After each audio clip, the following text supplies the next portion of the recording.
Hi everyone, I'm getting this video together to discuss homeschooling. I had an original video put together. It ended up being about an hour and 45 minutes long, and I decided it would be better to do this as a series rather than a seminar. This way you can choose what topic you would like to listen to me talk about or explain, and if there's some segment that's not pertinent to you, then you can skip it and move on to something that you find to be more useful. So the first thing I want to talk about with homeschooling is organization and getting a flow to your day. I will discuss subject matter and what I teach in a different video because some people don't need that. This video is more for people who are homeschooling or who are doing virtual school and need some advice maybe on how to keep their home from becoming chaotic during that time. I know that for a lot of the virtual school parents, when the schools shut down, it was pretty chaotic, and it was difficult to make that change in the day to having the children home. This video is to help you if you are just now getting started homeschooling, or if you are doing virtual school and need to figure out how to manage your day a little bit more smoothly while having the children home all day long. So the first thing I want to say, and I'm probably going to start every video this way, is that if you are going to homeschool, please go to hslda.org. It is a legal organization, Homeschool Legal Defense Association, I think is what it stands for. They are a group of lawyers who have all of the state regulations listed on their website, and you need to make sure that if you are homeschooling, if you are just now taking your child out of school for this, that you are doing it properly. Every state has different requirements for how to go from public school to homeschool, or whatever the situation may be. You need to make sure that you're doing it legally, that you are following your state's requirements for homeschooling. Every state is different, and that you are maintaining everything that the state requires of you in order to legally homeschool your child. You can find that advice on their website and all the list of regulations on their website for free. You can also join their organization so that in the future, if you need it, you have legal representation. I feel that it's a wise decision, not a necessary one maybe, but I would highly recommend it. So hslda.org, please go and check out your state's recommendations and regulations for homeschooling. Virtual school kids, you're still doing that through the public schools, so your situation is a little different. Okay, so this video, I want to talk about organization for the home, for your day, and for keeping track of all of the children's lesson plans and work. So you may ask why I'm discussing home routine, and I'm going to be talking a little bit about chores, a little bit about meals, and that's because a lot of people, when they think about homeschooling, they think of this idyllic situation where the children are all sitting at the table nicely doing their lessons. It's calm, it's quiet, the home is beautiful. That is a wonderful situation to be in, and you can find yourself there very often. But a lot of times too, and especially since everyone was thrown so suddenly into virtual schooling and having the children at home, most people now think of homeschooling as being a sort of chaotic, confusing, wrestling time with your children to get them to do their schoolwork. That's not representation of what homeschooling is like. It was very chaotic for everyone. Even the homeschoolers were kind of thrown for a loop there because things changed so suddenly. But your home does not have to be chaos, and it doesn't have to be disorganized. You can have that idyllic sit down at the table and do your work thing. My family, we tend to fall somewhere kind of in between. We do have sit at the table and do book work, but we also sometimes have a little chaos because we're doing science experiments and art, and children make a mess when they're learning. So we tend to fall somewhere in the middle there. So the first thing I want to talk about in order to help your day go more smoothly is that it's important to have a routine. A lot of homeschool families thrive under a schedule where everything happens according to the clock. So the children get up at a specific time, they eat breakfast at a specific time, they're doing math from this time to this time, language arts from this time to this time. I have tried that in the past and it does not work very well for me. When I would come to a specific time slot, a lot of times I would still be working on a previous lesson, or there would be an interruption in that time slot. Say when the children were very young, having to take a toddler to the bathroom interrupts your lesson plan. So my children are old enough now where I don't have to take them to the bathroom, but I have still found it easier to just not schedule times, but rather to have a flow to the day.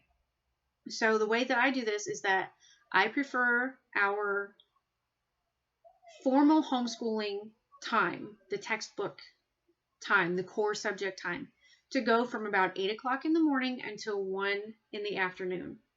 Now, I just said I don't like time frames, but this is a general time where I know that our day is going to be flowing through schooling.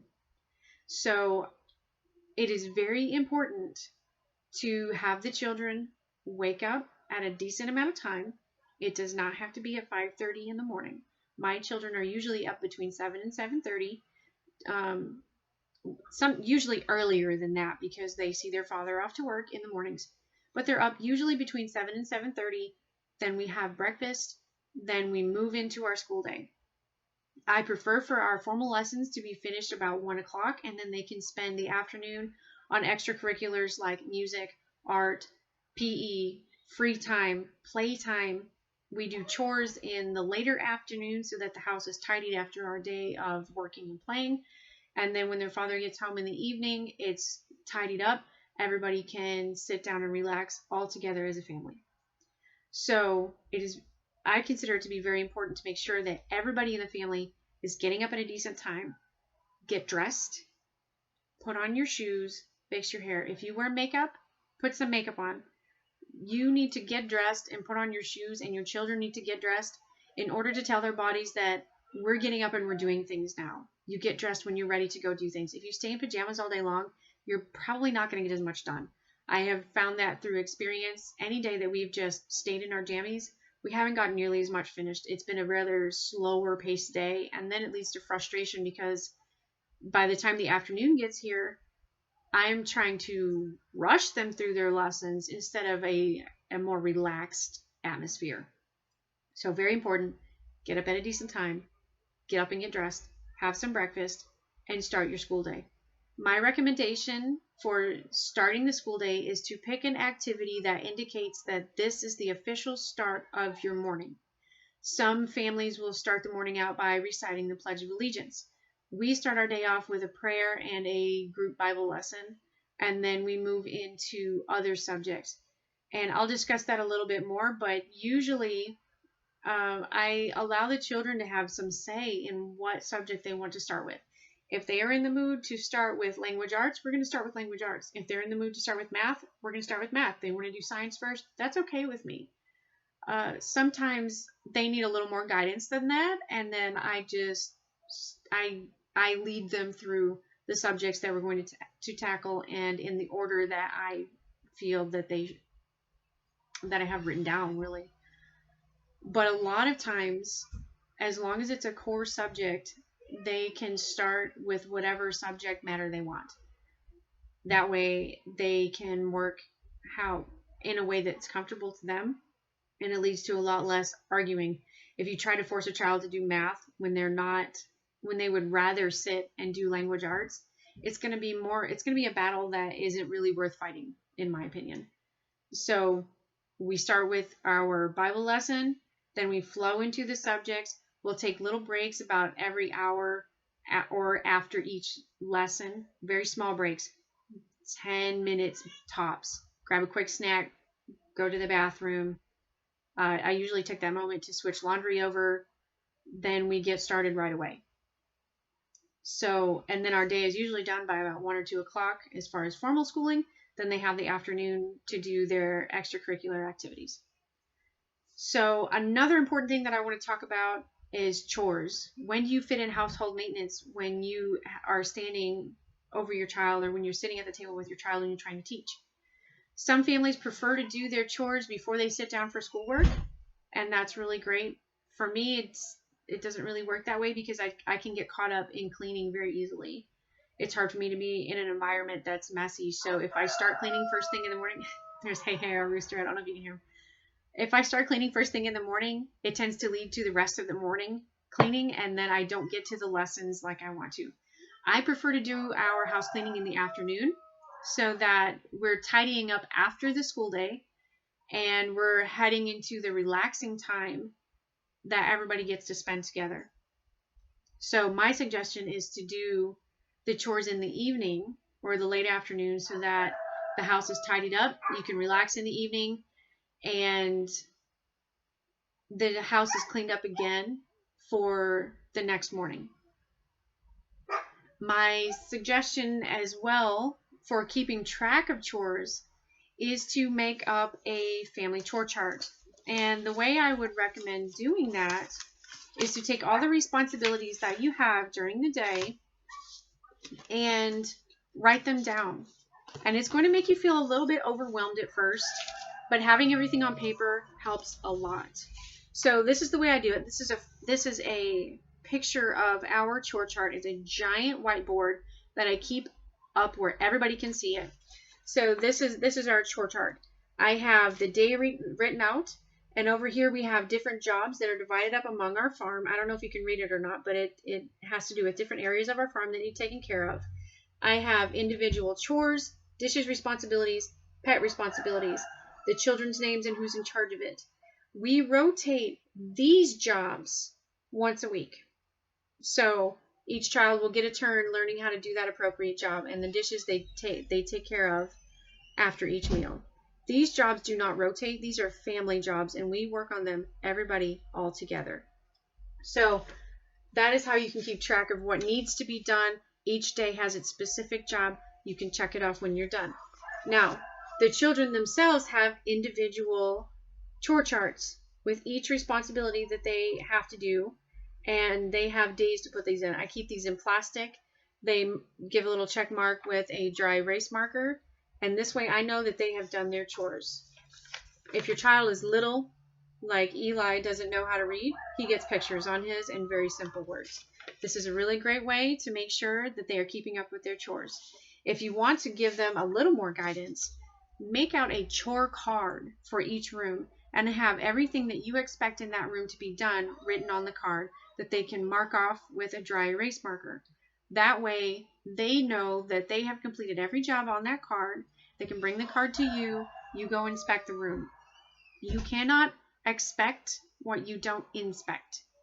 So in order to teach the children how to take care of their chore rooms and do them responsibly, you have to have oversight of that. And the reason I'm bringing this up is because chore charts are a big time saver. They make sure that everything gets accomplished. Delegating jobs to the children teaches them how to manage a household, and it makes sure that mom and dad aren't the ones doing all the chores. The children need to learn how. And even a little bitty kid, 18 months old, if they can walk, they can help you to move laundry from the washer to the dryer.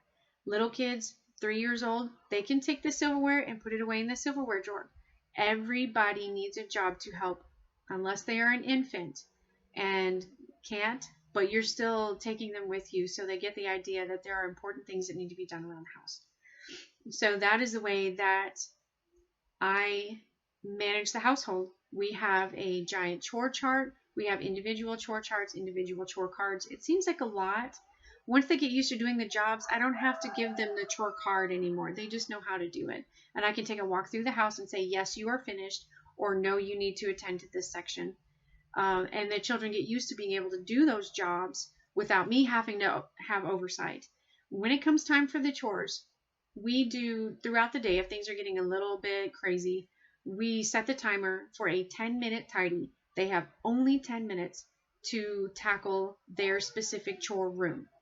No more than that. Anything more than that, I'm going to take note of that, and they are going to miss out on their video game time or their TV time on the weekend. We only do TV and video games on the weekend. It's a reward for them, and it prevents distractions during the school day. This way, they learn how to get their job done very quickly, and if it's already been tackled the night before and it's already tidy, it shouldn't take very long. Taking an hour to do a chore room. My kids have done it. It made me crazy. I don't have time for that. 10-second tidy, hit your chore room, let's get back to the schoolwork. In the afternoon, then, all I have to do is go right back over it. My suggestion for making the morning go smoothly is to make sure that the kitchen is clean every night. I don't always make that. I'll be the first to admit that. Sometimes it's still messy the night before. If we've been really busy or if we've had a very late night, it will still be messy. But I'll be the first one to tell you that it makes the morning go so much more quickly if your kitchen is clean before you go to bed. Children can help with that too. They can help clear the table off, put the food away, and make sure that the dishes are washed or put in the dishwasher for the next morning. Laundry. Laundry also seems to be a huge issue, especially if you have a big family. It's hard to keep up with that during the week. What I prefer to do is I have assigned each child a day that they're supposed to do their laundry. Sometimes that works and sometimes it doesn't. Some families can function with that very, very well. It's something that we're still getting used to. But typically what I do is I wash laundry all throughout the day, and when it's finished, it gets piled on the bed behind me. Then in the evening, the children bring me their laundry baskets for clean laundry. Everybody sits down together and everybody folds the laundry. It takes maybe 15 or 20 minutes for everybody to help. And everybody does help. They are required. And when all of the laundry is finished, the towels get put away by the person that's in charge of the bathroom. Whoever's job it is to do the kitchen will put those towels away. Each child is responsible for putting their own basket of laundry away. I prefer for it to be immediately. Sometimes that doesn't happen depending on how things are going in the evening. But that is my suggestion for managing laundry time. Try not to let it sit on your bed overnight. You don't want to sleep on laundry or have to sleep on the couch. Let everybody help. It goes so much faster. So let's take a quick moment and talk about meals. Meals also seem to be something that is a little bit difficult. For us, our meals are fairly relaxed in the morning because breakfast food tends to be a bread with gravy or syrup or pork, something like that, and eggs. We typically don't eat the traditional breakfast food. You know, we like pancakes and waffles and all that. Those things take time to make. I prefer to make up big batches, throw them in the freezer, and then when we need them, just pull them out, put them in the toaster or the microwave, or if you have an air fryer, that's really great for that. Another thing is that if a child wants to eat leftovers or just have a piece of fruit or some oatmeal, I'm okay with that. If they want to eat last night's leftovers, that's fine. It was healthy for them to eat last night. They can eat it for breakfast if that's what sounds good. As long as they're getting a little something in their stomach and that something is healthy, they are allowed to eat it for breakfast. It doesn't have to be traditional breakfast food. Lunch tends to be finger foods. I like to put out big veggie trays, and we have veggies and hummus.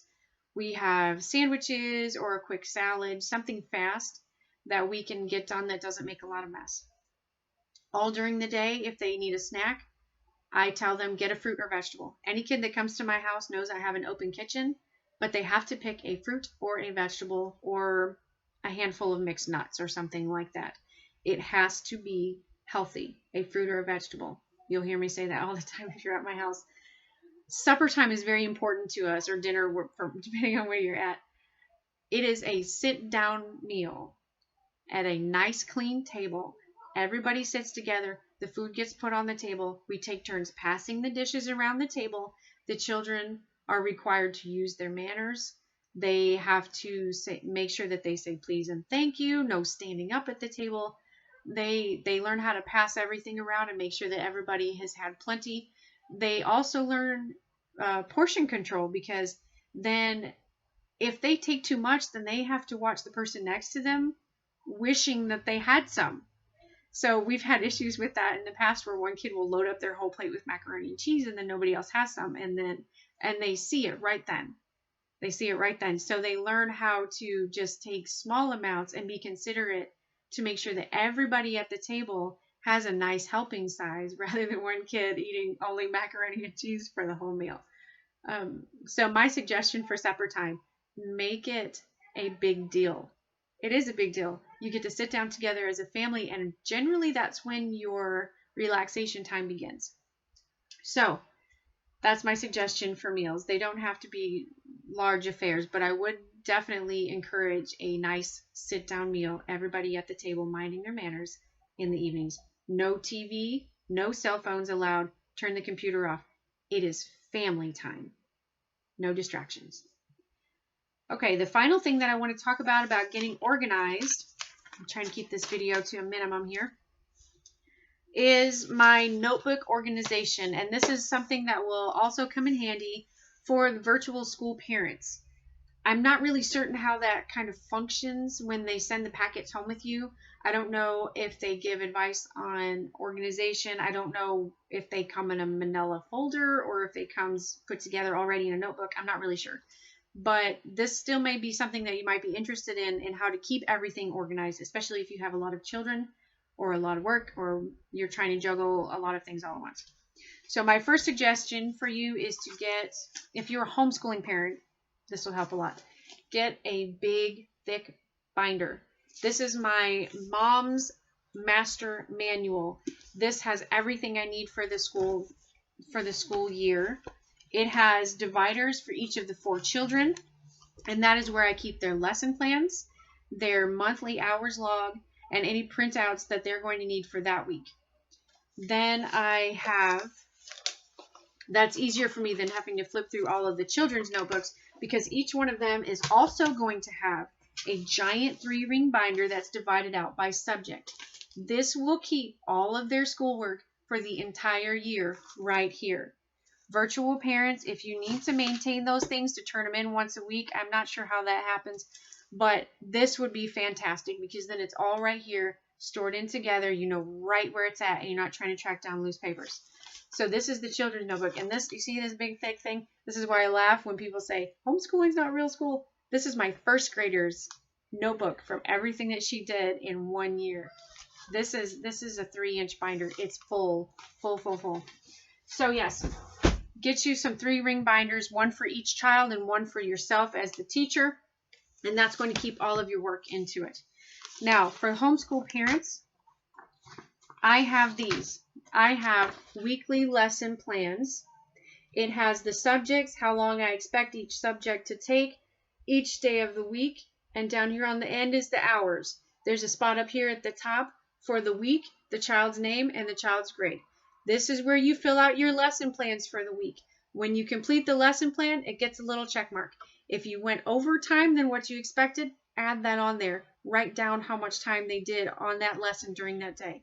At the end of the week, you add up all of the time that they took and you write it down here. Now, I prefer to divide the time out into core subjects, which have these little marks next to them, and non-core subjects. Down here at the bottom, I put core subjects, the amount of time added up, plus non-core subjects, and then the total. The reason that this is important for me is because Missouri requires a certain number of hours completed for the entire school year. I keep for each week in a month, so basically 4 of these. I keep these in my mom's master notebook until the month is over. At the end of the month, I go through this little section down here where I added up all of the hours, and I tally up all the core hours, all the non-core hours, and the complete total. That gets put into this chart. I'm big on charts and lists. This is how I stay organized. Here's all the months, a section for core hours, non-core, and the totals. This is how I know when our school year is done. I don't go all the way through the months if I don't need to. I can take July off or I can take June off if we have our hours. Then I have a space over here for field trips that we write down, and I give it the appropriate amount of time that we spent on it. If it is something like a science museum, it gets put under the core subjects. If it is, say, an art museum, it's going to go under non-core hours. And I add it all up, and this is how I keep track of how many hours we have completed for both core, non-core, and total amount of hours for my children. So that's my recommendation for keeping your paperwork organized. A mom folder, or dad if you're the dad at home. I'm just using mom because it's my folder and I'm the mom. So Parents Master Manual has lesson plans, printouts, and the hourly sheets. It has references for writing prompts, math notes, religious notes. I like to keep jokes in there and throw them out during the day when the kids seem like they're getting a little frustrated. It helps to kind of ease the tension. And you're going to want kids' record books. Each one has a 3-inch binder separated out by subject. It has all of the lesson plans for the year. It's also a really great reference if you decide to homeschool the following year. When your other children get to that grade, you can look back over what they did and say, oh yeah, that worked, or oh no, that didn't work at all. We need to do something different. But that is a complete record of everything that your child did during the school year in case you need to pull it out as proof that you actually did homeschooling. You can see in my big binder down there. So that's my recommendation for keeping yourself organized and keeping your household organized throughout your homeschooling day. So I really hope that that's helped you out some. And I hope that you look forward to my next video where I give tips for homeschooling, teaching your children at home, and some of the different subjects that we've gone over. So see you guys next time.